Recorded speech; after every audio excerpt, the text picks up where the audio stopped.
On today's episode of the Blue White Illustrated Recruiting Podcast, Sean Fitz and myself get into the latest 2023 prospect to take an official visit to Penn State, as well as another emerging 2023 player I think fans need to keep an eye on. We also get into a few names that were up for Central Michigan. I was out to see Quinton Martin this past weekend, and we're also going to maybe hit on a couple names to get to keep an eye on for the Northwestern game. Let's get into it.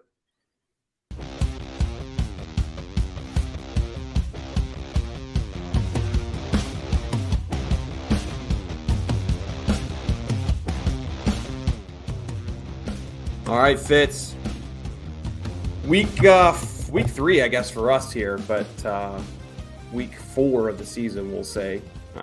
Big official visitor this past weekend, Edwin Joseph. Of course, we've been talking about him for a couple weeks now. 4-star now at On3. Got that bump the other week, and I think in a couple weeks, as more schools probably are going to keep calling. I think people all up and down the East Coast are going to see why that was justified. Of course, he's crushing it right now with Chaminade Madonna. But I'll throw it to you to start, Fitz. I mean, just kind of what are you hearing coming out of this visit? We've both been reaching out to people we know, and seems like a pretty good visit overall. I'm still waiting to get in touch with Joseph here, but just from our limited conversations, he seems to really enjoy himself. Yeah, I think so. I think the first thing to take away from this is Edwin Joseph came up for an official visit. So if they're rolling out the red carpet for an official visit right now for any prospect in the 2023 class, that means you have to pay attention to him. Joseph was up. This is one that he wanted to come up, or he was planning on coming up for the whiteout. Then all of a sudden, Miami comes, Florida State comes, and Penn State's like, well, let's get him up here while we can and see what happens. I think it was a very good first impression. He's wanted to get up for a long, long time. He's got a great relationship with Ryan Snyder and some of the other staff members at Penn State, but it seemed to have gone well. This is one where, we talked about it last week. Relationships are going to be so important in this one because location certainly isn't in your favor, but seemed like he had a good trip. Seemed like they were impressive with what they were throwing out there as a guy that can get out there and maybe play right away from you or for you. I don't know if that's, particularly possible with Joseph, but I will say this. The more kids that I talk to, the more of them have noticed Nick Singleton, Katron Allen, Drew Aller, Abdul Carter, Denai Dennis, the freshmen getting out there and playing right away. And that's really helping Penn State right now. So it'd be interesting to see if that, sort of moves the needle for Edwin Joseph. You see his highlights right here. Really, really good senior year as a receiver. I know some other schools are recruiting him as a defensive back, so maybe that's something that it comes down to. But I think Penn State made a really good impression from talking to people on campus. It seems like they think that they're right in the thick of things. It's probably going to be a later decision, October, November, but that's a really good first impression. And if it was good enough, maybe get them up again next week or next month for an unofficial visit. I don't know that that's particularly possible, but I think that's certainly still on the table. Yeah, so far this season, 22 receptions, 368 yards, 4 touchdowns, playing receiver. As you mentioned, the play at corner has certainly grabbed some people's attention. I know Charles Power said that had a big impact on him being upgraded to a 4-star. Really what to watch now moving forward, at least in my eyes, is just will he take some more officials? I expect him to. He certainly plans to. Hasn't done a Miami official yet. I think that'll probably come at some point. Also mentioned Utah, which is always, we talk about this all the time. Utah always pops in. Utah and Penn State were the top 2 for the longest time. It just doesn't make a ton of sense, but Miami's right in his backyard. Miami really struggling right now, which could be good, could be bad for a recruitment like that. And then Florida State has had some success too. So yeah, but Utah and Penn State have been the 2 constants here, which is pretty hilarious when you think about it. Yeah, the other school he's mentioned too is that he's trying to take an unofficial to Louisville and then circle back for an official with his parents at a later date. Of course, nothing's set right now, so let's see how it plays out. But I think overall there seems to be some positivity that this was a good visit with Penn State, and let's just kind of see how things shake out here. Will they be able to get him back even down the road? Maybe even. I think it'll be hard. It's often hard with the South Florida guys to get them back for unofficial visits, but something to keep an eye on in the weeks, in the months ahead. Let's switch over now to Rodney Lora, emerging 2023 prospect that we've been talking about a little bit on the message boards, but man, last week decommits from Virginia. I think it was Saturday morning or Friday evening, one of those two, Sean. I know you messaged me while I was tailgating, so I think it was Saturday morning. Yes, that's right. Yeah. Lora, Penn State wants to add another defensive lineman, preferably an edge, but anytime you can find a guy that's fits his profile, about 6'4", 270, that can move, you're going to be interested. Penn State hasn't offered yet. I think that's important to note. Mm-hmm. But some other schools, I know Michigan's involved, and a couple of other schools are involved, and his profile seems to be rising. And as you mentioned, decommitted from Virginia just the other day. Yeah, I've been talking to some people about this. I do think there's a chance he gets up for this Northwestern game. It's not set at the moment, but Penn State's aware of it, and Rodney's interested in coming. It's only Tuesday, so let's see where things are at here in the coming days. But I wouldn't be shocked if he's on campus this upcoming weekend. As Sean mentioned, 6'4", 270 out of Woodberry Forest, Virginia, was committed to Virginia and decommitted the other day. So just something to keep an eye on. As Sean said, I feel like defensive end is definitely their preference. Of course, they need to get him on campus too. So getting him up here, getting around him, getting around his family, I think that'll have a big impact on whether he gets an offer or not. But if he is able to make it up this weekend, get around the family, as I said, interact with the coaching staff, keep an eye on a potential offer to come. But like I said, I think DN would be their preference there, Sean. Or we know DN would be their preference there, but I just think right now they're trying to find the best guys they can, and Rodney certainly is an emerging prospect in the region, so something to keep an eye on. Let's transition to one other guy here quick that we got to get in for 2023 talk. Andrew Rappleyea, first full game of the season, Buckingham, Brown, and Nichols, which is where Ronan Hannafin plays. He was a former 2023 prospect for Penn State. Boy, impressive looking highlights here for Andrew Rappleyea. We know all about his numbers. I think Sean and I have talked about him before here. Legit, does he run like a 4.6, Sean? 4.5? I mean, I know the numbers have been really impressive for Andrew, and 6'4", 215. He's putting up some heck of highlights here. Yeah, it's going to be tough for us to avoid the Fryermuth comparisons here. The New England kid, a little bit older than his group or than his class, but you look at the highlights. He had a phenomenal game, phenomenal start to the season. They started a little bit later up in New England, and he was as a blocker, as a pass catcher, just all over the place. And it was a pretty phenomenal start to the season. Talked to a couple people this morning. It's one of the more impressive starts to the season that you'll see, especially for a tight end. Runs well, as you mentioned, right in the 4.6-ish area. But against one of the more legitimate teams that he'll play in that schedule this season. So I flipped that on this morning. I was like, whoa, this guy, he's got something. And I know Penn State really likes him. Flipped him from Michigan, of course, has always been high on him. And I think he's maybe a prospect we don't talk about enough. For sure. Absolutely. One thing, so they won that game 31-14, as I said, over Buckingham, Brown, and Nichols.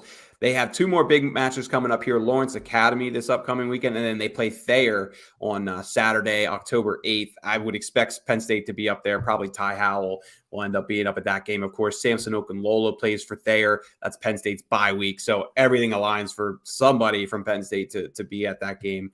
As I said, in 2 weeks here. So let's keep an eye on Andrew's season. I don't have stats. I was trying to get the stats off his film there, but they move too fast and different angles and stuff. So I couldn't figure it out, but it looked like at least 100 yards receiving, and watching him bully around some guys was fun to watch. So, all right. Central Michigan visitors, not much of a big visitor list for this one.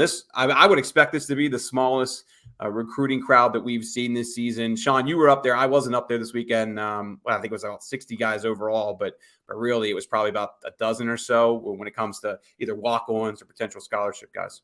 Yeah, I mean, you look at a visitor list like this, and we're typically focused on, aside from Edwin Joseph, the official visitors, but a couple commits were there. London Montgomery, Javen Williams, of course, but not a ton to take away from uncommitted visitors. You wrote about David Polipali, defensive tackle from Hempfield in the Lancaster area. I talked to him last week as well, about 6'2", 300. This kid is a work in progress, but he moves pretty well for a 300-pounder that's still a junior in high school. I've actually watched all of his clips just sort of in sequential order earlier, or I guess late last week, and I think he's getting better every game. So interested to see how hard Penn State pushes there, because if they do, I think Penn State's clearly in the lead right now. It'll be interesting to see what other schools will come up. But you and I both talked to him. Really, really nice kid. Really open about the process and things like that. Penn State, I think, in a really, really good spot early. A couple of other guys with offers that popped up. Daniel Coles, a running back from Brook Point in Stafford, Virginia. Of course, Penn State has had a lot of success recruiting running backs from around Stafford, Virginia. Cole's 6'6", 6'1", 206. He hasn't played much this year at an MCL sprain, but he came up as his third visit this year, came twice in the spring and picked up an offer after the spring game. And then Shamir Fredericks, big safety from New York, Canarsie, which is obviously a school that Penn State has been successful with at times and has had a lot of kids on campus from time to time. 6'3", 153. So good thing it wasn't too windy on Saturday. But he's a guy that has a Penn State offer. He's a bunch of offers, actually. Notre Dame's in there as well. Certainly one to watch there as a 2024 safety. Yeah, so when he came up he's actually lost weight since the season, because when he came up for the Lash Bash, he was around 165-ish or so. So, of course, Penn State, I mean, every school would want to see him gaining more weight than losing it, but that does happen during football season. But, I mean, he has a lot. I got to watch him, Shamir, of course, I'm talking about here. I got to watch him for the 7-on-7 that Canarsie attended. I think it was the first 7-on-7 this year. And he does move really well for a guy his size, good vision and things like that. There is a lot to work with there, but, of course, he has to get a little bit bigger down the road. One thing I'll mention with Poly too, I'm looking forward to seeing him in about 2 to 3 weeks from now. They play Exeter. Of course, Joey Schlafler is part of that program, so I'm going to be looking forward to going down to that game. Poly did mention that Pitt, West Virginia, and I think Akron were among the schools who haven't offered yet, but have started to pick up a little bit of interest since September 1. So keep an eye on that. Louisville, Temple are his other offers at the moment. So, look, clearly, if he continues to progress well and the relationship with Penn State goes well, a lot of things look positive for Penn State. But as Sean mentioned, it's like with all these 2024 guys, it's pretty much a work in progress. Now, with that said, there are a couple 2024 guys that are just, we know they're going to be takes for Penn State. And one of them I got to watch this past weekend in Quinton Martin. Man, so here's the thing I'll say with Quinton is right now, with his scheme and the way his school's operating, he's kind of being used as a dummy a little bit. So he didn't have, all the flashy stats and whatnot from going out there the other night. But he did have a great punt return for about 95-yard touchdown, a couple really nice runs as well. Was actually really impressed with some of his defensive play as well. Made some really nice tackles. They ended up beating Thomas Jefferson. It was a low-scoring game, I think like 21-7, something like that. So not a whole lot of flashy highlights in everything from that. What I did get to do, most importantly, was catch up with Quinton. Quinton is he'll be the first to tell you he's not into doing all the interviews and whatnot, but a lot of new schools coming. LSU's coming, Georgia's coming, Alabama's coming. We expected this, of course, but they haven't offered yet, but they are really working hard to build relationships. He made it clear that Tennessee and Texas are two schools that he'd like to take unofficials to, which in addition, of course, is Penn State, Ohio State, Michigan, all schools that have a strong relationship with him have already offered and whatnot. The other key thing he did note is that he does plan to be at the whiteout game, which I think we all kind of expected. That would be visit number 7 for Quinton. But, man, just an incredible athlete. But right now he's just kind of being used as a decoy with them. And I understand it. I mean, he's being double teamed all the time. And I mean, we see this all the time, right? A guy has a massive breakout year. The following year, every team, schemes against him. And then he's kind of used as a decoy. Well, you see it all the time. You're going to stop getting these invites because you went to Iowa and saw a low-scoring game. You went to see Quinton Martin, low-scoring. I don't know who you're going to see next, but hopefully it's a defensive prospect. So I mean, it's Quinton Martin's going to be a national prospect. Is he going to be a 5-star? You'd have questions about that because you talk projection about is he a running back? What is he at the next level? Is he a big receiver? I know we've talked linebacker before, but it seems like offense is where he wants to be. So, but this kid's going to be a national prospect. Penn State, I think, has done a very nice job getting themselves out in front of that wave that's going to come. But this, I think, is going to be an interesting recruitment. I know they don't talk NIL, but that's one of those things when you talk to people that have been around that recruitment. I think it's going to be prominent, and in the 2024 class will probably keep coming up as much as, if not more than in the 2023 class. But can't debate you at all in terms of him being a phenomenal athlete. Wish you could see more, but I guess that's part of going and seeing live games. We watch so many highlights. We watch all these teams that have 6 or 7 D1 prospects and things like that. We forget that these typical high school games. I mean, I watched my high school a couple weeks ago on YouTube, and I mean, it looks like, no offense to you, a bunch of you running around out there. So we tend to forget what these typical week to week high school football games are. I'm sorry, I didn't come in trying to to No insult offense to you for you. that. No, we forget when we don't see all these prospects out there that this is still high school football, and it's going to be something different. I'll just say this: I was very spoiled last year with all the Nick Singleton games and a couple other guys over the years. But Michael Parsons back in the day, we got great highlights from him. But yeah, no, I'll be curious to see Bell Vernon down the road. Thomas Jefferson, of course, is a great program. Jordan Mayer's committed to Wisconsin. He plays for them. That was a big win for Bell Vernon. Bell Vernon actually lost 2 games leading into this one, and Bell Vernon's expected to be one of the top schools in the Whitfield this year. But good to just go out there and get to know people too. The one other thing I'd say too is talking to his head coach Matt Humbert. I was drilling him on the position thing because obviously he knows him better than anyone. He thinks outside linebacker is still the best position for Quinton long term. Just putting that out there. I don't disagree. That's the first thing we saw. I mean, how many times do you see a 6'2", 215-pound running back that's that size in high school stay at that position? But I keep going back to this story. Keenan Allen's coach told me he'd be a heck of a weak side linebacker as well. So sometimes it's not the high school coach that comes around with the most accurate evaluation. We'll leave that to the college coaches. Fair enough. All right, Northwestern. Let's get into this. 3:30 kickoff for Penn State. I think most of us kind of were thinking it'd end up being noon. Of course, that's been announced for over a week now. But if you would have asked me a couple weeks ago, I thought that would be like a noon ESPN kind of kick. But they get the 3:30 treatment, which is always important in the recruiting world.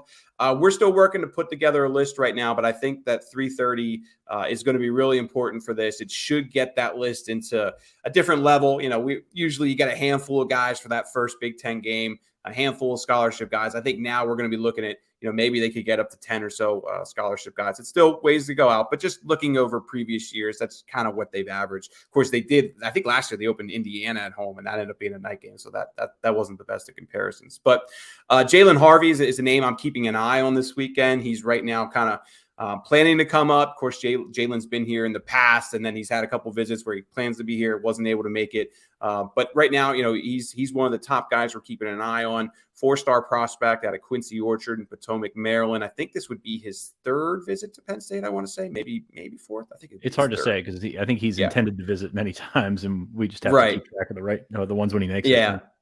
I think I'm doing a good job tracking it, but I probably made a mistake there somewhere. So right now I have 2 on his profile. That would make this his 3rd. But as I mentioned, he was planning to come, I think the last bash as well, wasn't able to make the last bash. So let's see if he's able to make it up. A couple other guys I'll mention here quick. Juan Minaya is a decent looking offensive tackle prospect out of Paramus Catholic. Keeping an eye on him this weekend. As of right now, he is planning to be in attendance.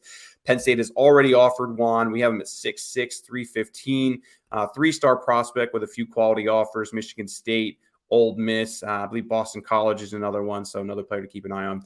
And then one other I'm going to see. I don't have him completely locked in yet, but I'm keeping an eye on him as well as Rico Scott out of Bishop McDevitt.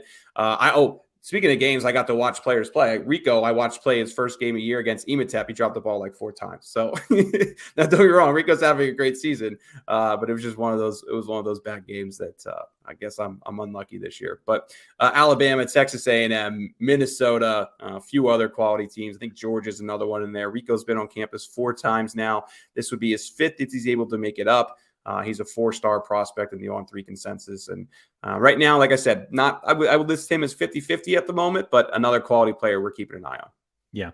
I've got one here, Jaron Hughley, 2026 athlete. We'll label him. He plays quarterback. He plays safety. Coming up from Florida. Why is that interesting? A 2026 kid. He's Jaywan Sider's nephew. Penn State was, I believe, the 2nd program to offer him. Charles Huff was the first at Marshall to offer him.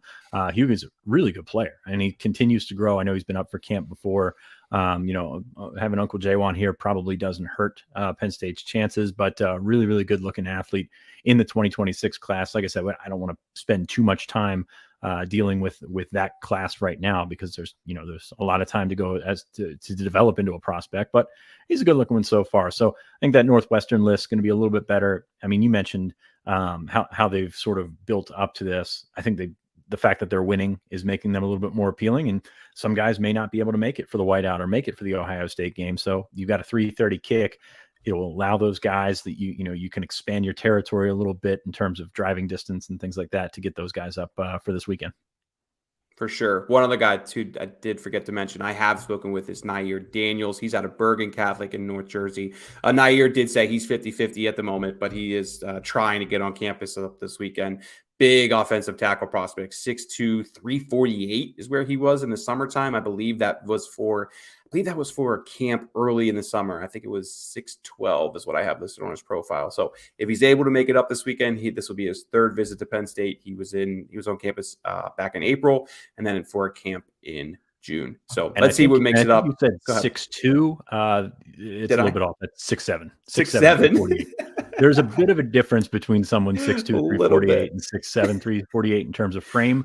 But yeah, you mentioned Juan Minaya a little bit, get all the 2024 offensive linemen you can get on campus while you can, and try and figure that out from there.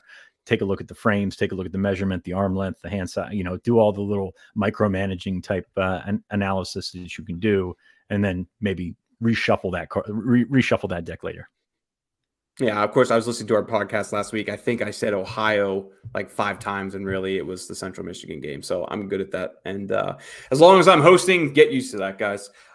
Any final thoughts, Sean? I noticed T.A. Cunningham is a notable prospect. I think anyone who follows recruiting and what's happened with T.A., Georgia kid, goes out to California, ruled ineligible. If you've seen the stories over the last couple of weeks or so, it's been a little bit of an issue where just grabs everybody's attention with what's happened to him. But of course, TA has just been ruled eligible, which we're all really happy for. A really nice kid, and Penn State prospect as well. Penn State's on him. Everybody's on him, to be honest with you, a national prospect. But Penn State staff been supportive through this whole thing, and I think everyone's happy to see TA get ruled eligible. Yep. All right, guys. Well, that'll do it for us this week. Appreciate everybody listening. We'll be back next week with recap of Northwestern visitors. And if I make it to another game, hopefully we get some highlights. We can watch it there. But appreciate everyone, and we'll talk next week.